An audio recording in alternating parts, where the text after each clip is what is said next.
In 1957, police entered a quiet farmhouse in rural Wisconsin. What they found inside would scar the world forever.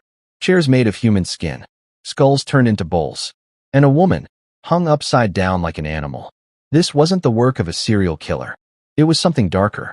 This was the home of Ed Gein, the man who inspired Psycho, the Texas Chainsaw Massacre, and the Silence of the Lambs. Plainfield, Wisconsin, population barely 700. A place where everyone knew everyone, and everyone thought Ed Gein was harmless.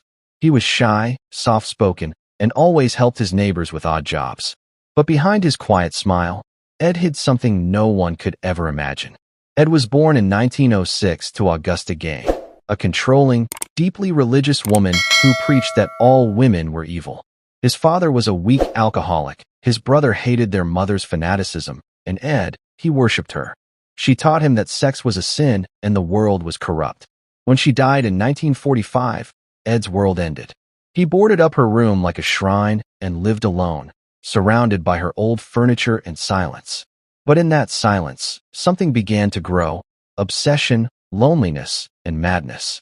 Locals started noticing strange things. Fresh graves disturbed, dirt uneven. Rumors spread that animals were being butchered at night. But no one suspected Ed. What they didn't know was that after his mother's death, Ed began sneaking into cemeteries under the moonlight. He dug up women who resembled her. He brought their bodies home. And there, in that decaying farmhouse, he turned human remains into furniture, masks, and clothing. November 16, 1957. A local hardware store owner, Bernice Wardens, goes missing. The last receipt in her shop? Made out to one man, Ed Gein. When police entered his farmhouse that night, they walked into hell.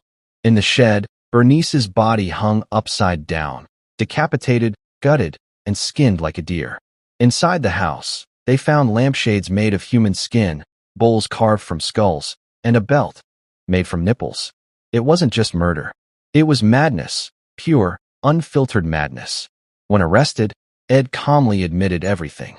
He said he only killed 2 women, Bernice Wardens and Mary Hogan, a tavern owner missing since 1954. The rest, he said, came from graves. He confessed that he wanted to build a woman's suit so he could become his mother. Doctors declared him insane. He spent the rest of his life in a mental institution where he died in 1984, quiet, polite, and still smiling. Ed Gein wasn't a serial killer in the traditional sense, but his crimes redefined horror.